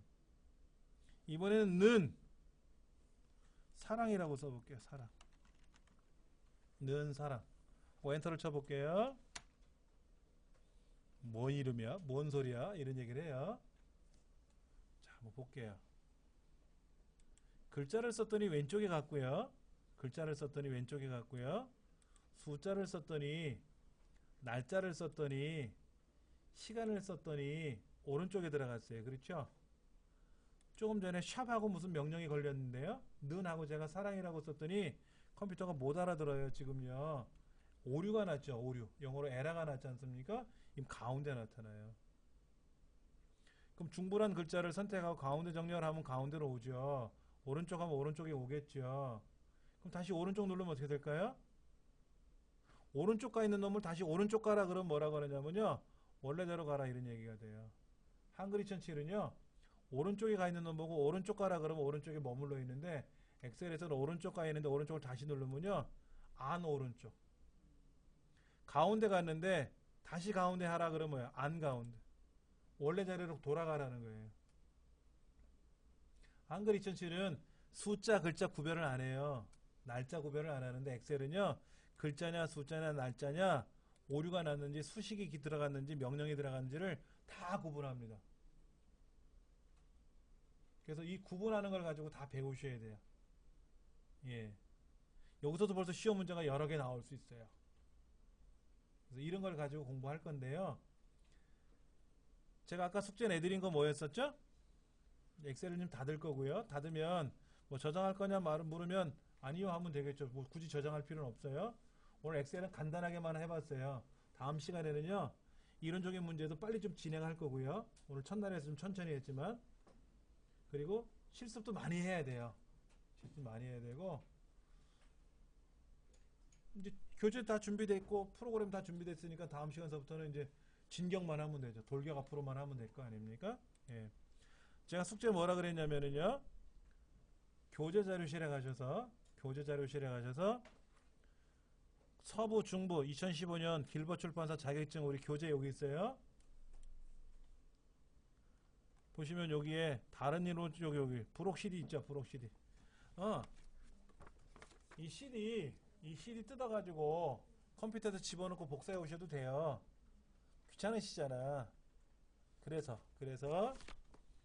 여기 있는 걸 클릭하시면 저장이 된단 말이에요. 저장이 돼. 그거를 여러분이 USB 메모리에다가 보관해서 가져오시면 돼요. 잘 모르시면 그냥 오시면 제가 도와드릴 테니까. 근데 꼭 해보세요. 본인들이. 제가 도와드리는 건 어려운 건 아니에요. 저만 연습이 돼요. 여러분은 연습이 안 되지 않습니까? 꼭 여러분이 연습을 해갖고 오셔야 된다는 얘기예요. 자, 오늘은 여기까지 수업을 진행하겠습니다. 수고들 많으셨습니다.